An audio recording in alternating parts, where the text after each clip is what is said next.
I found adult videos of my girlfriend of 8 years online, cheating on me. Her family, close friends, and the cybercrime police are involved. I'm really numb. Posted by you/randomdude01.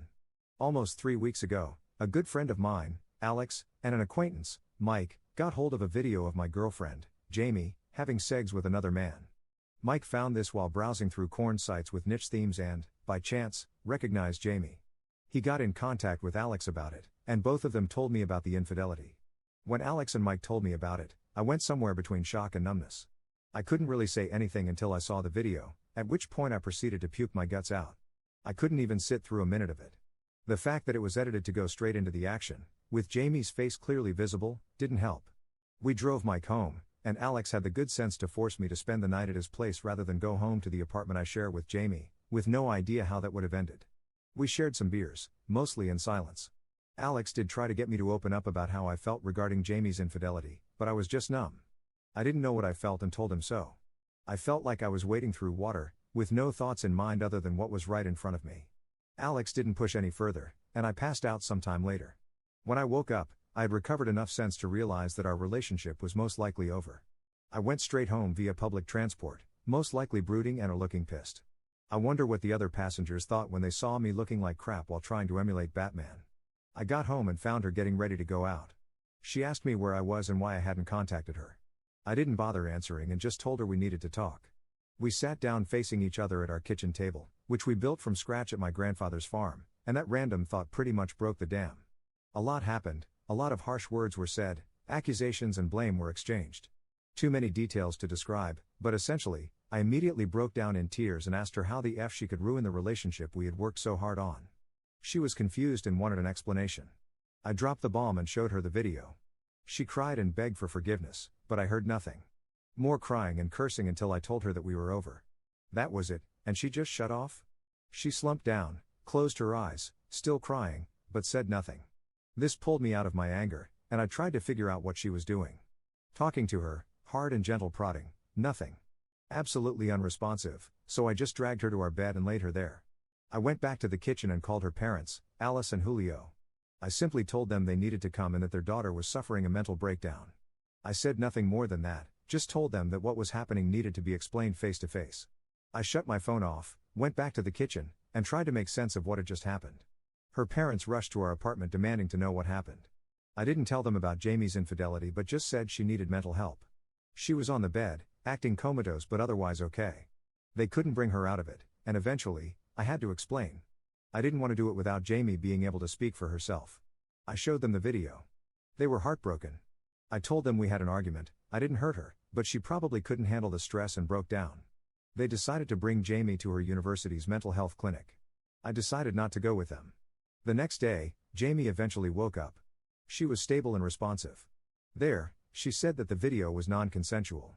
Her family decided to report this to the cybercrime police. They didn't grill her due to her mental state, but her parents were obviously ashamed and unsure of what to do beyond following the psychologist's advice, which was to let Jamie rest and support her until they were sure she wouldn't implode. She was sent home to her parents.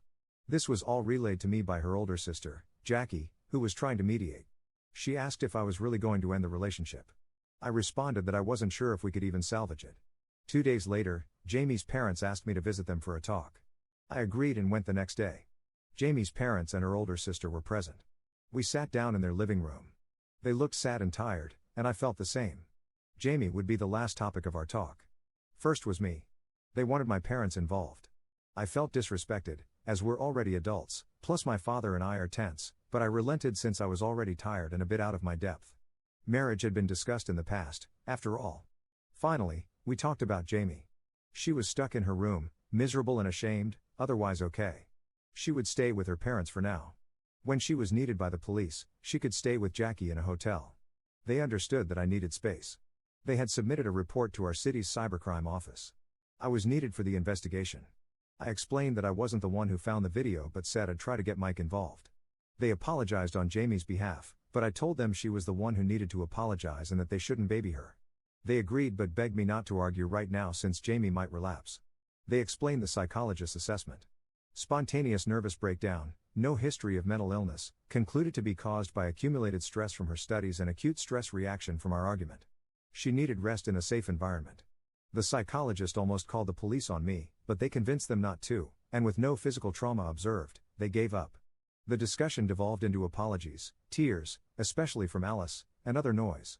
But they wanted to take charge of everything: the investigation, Jamie's well-being, her education and finances, etc. I was kind of washed out of everything. 8 days later, Alice called me in the middle of the night, begging me to come see Jamie. Depressive episode. Kitchen knife. Locked in the bathroom, yelling for me. Worst hour of my life. I'm pretty sure I almost died twice on the road, and I'm glad my country isn't developed enough for highway cameras. I met Alice and Jackie outside the house, waiting for me. Jamie had mostly calmed down and Julio was with her in her room. They begged me to go see her, and with how bad the situation looked, I rushed to Jamie. She was a wreck, looked like her blood had been drained and hadn't slept in a while. She started crying the moment she saw me and reached out her arms. Whatever anger, exhaustion, and anxiety I felt melted away, and I embraced her. She kept apologizing and begging me to stay. I shushed her and held her tight. She eventually went to sleep, and I took a moment to think about what was happening. I genuinely felt heartbroken seeing her like this. This is not how I thought we'd be together in the future, much less this Christmas. I'm losing my best friend and would-be life partner. This was the person who helped me through my depression when even my own family dismissed it. She's the one who encouraged me to start journaling to process what I go through. It's actually ironic. She's the reason I'm able to write down all the details of her affair and how badly it affected me. She's not evil. She's a beautiful, patient, and overall wonderful human being. Thinking of everything we've been through, what we've done for each other, if I were to list it all, it would probably double the word count of this post. I love her and was prepared to be with her for life and face everything that came with it. And she destroyed that. I woke up before her and went to the kitchen for coffee. Jackie was there and explained that Jamie had had episodes twice before, and this was the worst yet. All of us, except Jamie, discussed what to do. Alice was undergoing chemo for breast cancer, Julio ran a business 20 minutes away, Jackie's workplace was already pressuring her, and Jamie needed help. The situation was screwed and everyone was exhausted. Jamie needed therapy. I implied a mental institution, and that almost got my head torn off, but no one could look after her 24/7. They asked me to delay the inevitable and try to help her. There was definitely some emotional manipulation, but they were desperate. Due to my obvious lingering attachment and my respect and love for these people, I agreed. This is where I screwed up. I went home and talked to Mike about the investigation. He agreed to talk to the police. I called Alex and explained all the BS happening. He warned me that this didn't sound like the right call, that a mental institution was probably the best option, and that I was just going to get hurt. Regardless, he said he'd stand by my decision and told me to call if I needed him. I love this guy. I've already scheduled a consultation for therapy, and Jamie has a separate one scheduled 3 days from now in my city. I just want to take a really long nap and get away from all this. Top/relevant comments. Commenter. The unfortunate part is that she isn't your responsibility. I'm extremely jaded about this, having had multiple people threaten suicide to control me in the past, but that's an extremely common tactic. What I would do in your situation is talk to her parents and say that you can't be responsible for caring for their daughter and maintaining her health as she struggles with the consequences of her actions. If they want her safe, they should commit her and leave. This will never be normal. This will hang over any relationship you have with her in the future. Not just the cheating, but this whole spiral, the stress of having to coddle and reassure the person who cheated on you, is hard to break. It's confusing and emotionally draining, and truthfully, you are the victim here too. I understand she didn't give consent to be taped, but that is a situation completely removed from you. Just as she is a victim of the guy she slept with, you are a victim of her infidelity. My honest advice would be to just remove yourself, deny being contacted again, and end it fully. You have to start living your life. Commenter 2. It seems really unfair the way her family keeps asking you to intervene and be there for her. Obviously, their priority is their daughter, but what about you and all the emotions you are going through right now? I feel like you need to cut contact for the time being and take some space for yourself. She is not your responsibility, she is a grown woman who has to face the consequences of her actions. Like someone else mentioned, if you hadn't confronted her about this, she would have been happy to keep the cheating under wraps and continue with life as if nothing had happened. Op's response. Yeah, I really need that space, probably years, too. To be fair, Alice and Julio wanted me washed off of everything. Prior to the knife incident, they kept silent about Jamie. They understand I need space and are actually surprised I haven't said anything about leaving. They're just as disappointed, and Alice wants to tear her apart but is obviously waiting until she's stable. They've already accepted me as a son and we're just waiting for the marriage, and now none of us can effing move on. Update 2 weeks later. So, it's been over 2 weeks since my last post where I proceeded to get my ass handed to me. I'm not complaining, you guys were right. I do need to leave and start living my own life. A lot has actually happened since then, but, thankfully, most of it's boring, sad, and disappointing. Got myself a behavioral therapist, which is something I should have done a long time ago.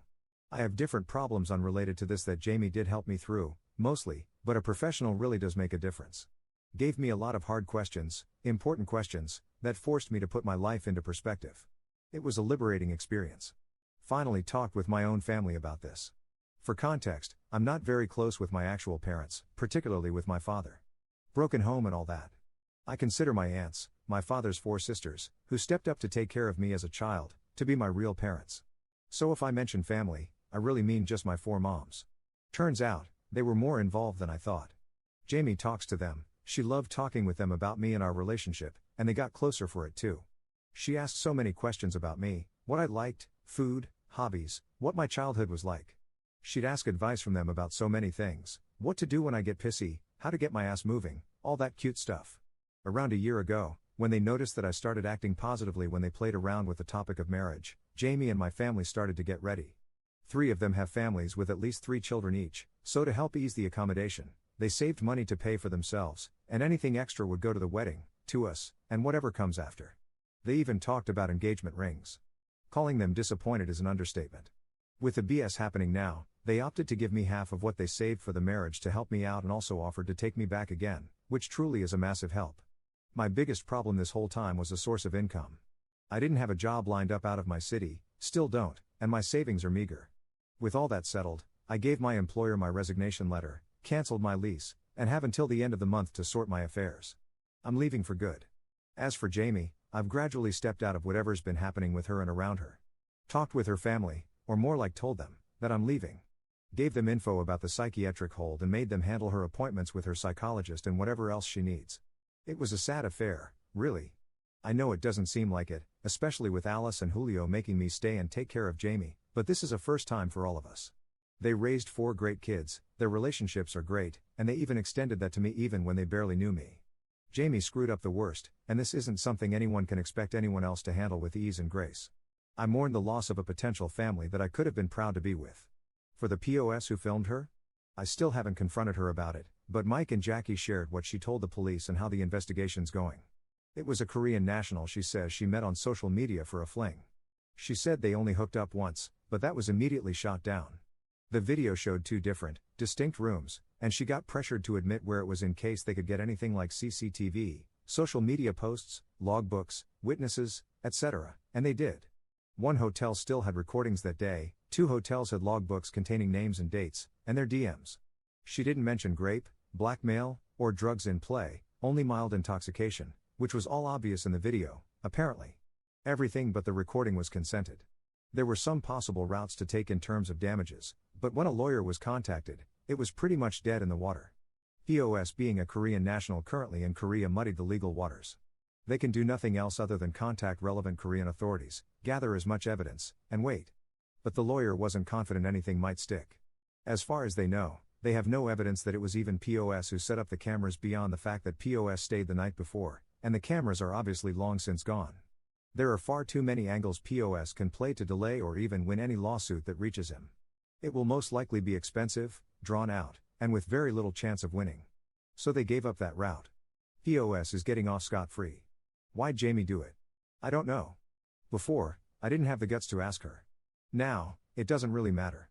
I'm not as exhausted as before, and my mind's been clearer. I'm leaving for good regardless of why she did it. I can just walk straight out with no explanation, or maybe leave a letter for her, thanking her for the wonderful time we spent together, the love we shared, and a final goodbye. I'm romantic like that. Still, I've decided to handle this with as much grace as I can.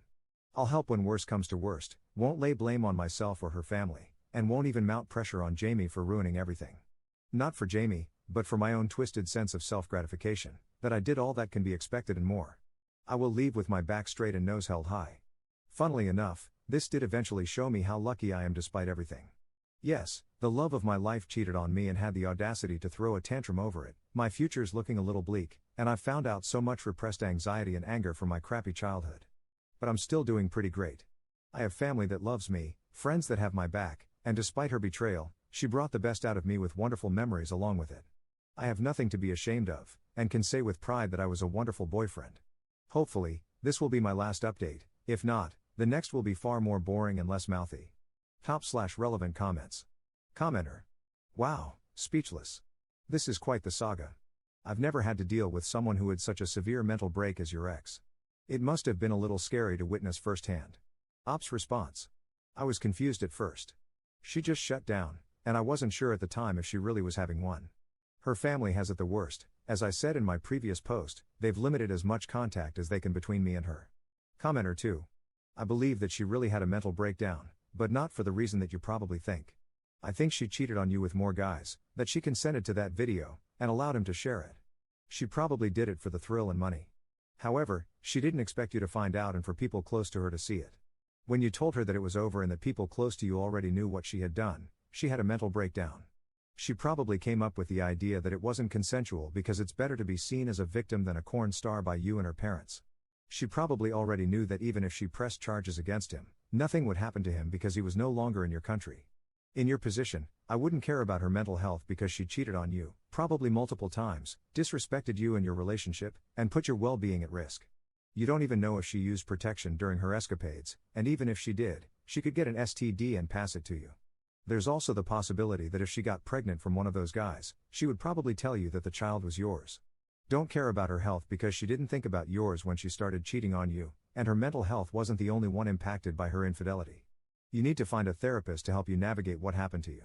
Don't let her or her family guilt trip you into taking her back because she is a cheater, and if you take her back, she will continue to do it. The only difference will be that she will probably hide it better. Focus on yourself and take care. Good luck in your new life, and believe me, you deserve so much better than her. Op responding to a commenter telling him to get tested. I did, blood work, swab testing, and pee samples. The whole 9 yards. Only got asymptomatic gonorrhea. From where, who knows, having no symptoms makes it hard to figure out. Not much of a problem. I told Jamie's family about it, and both of us got prescribed some mild antibiotics. Op comment update 1 year 5 months later. Hey guys, Op here. I've been here for a while, so I'm very surprised to see my nightmare being posted. I'm cool with it, but damn, I wasn't expecting seeing this to ruin my day. To clarify, this all happened in the Philippines. As far as I know, the SEGS tapes were made many months prior to the first post. While I'm no longer involved with my ex and her family, I'm confident they no longer pursued legal action due to the lack of evidence and, of course, the complexity of suing a foreign national currently in a foreign country. They have no direct evidence that the man she cheated on me with perpetrated non-consensual filming of sexual acts. It doesn't help that it took many months for us to even know it happened. Edit to add, there have been a lot of people asking how Jamie is. I don't know. I don't intend to find out either. I also don't feel like making an update to my situation, other than that I moved recently and am doing okay. Commenter. How are you doing now, 18 months on? I hope you've been able to heal and move forward with your life. Op's response. Still in the trenches, but hey, at least I'm still fighting.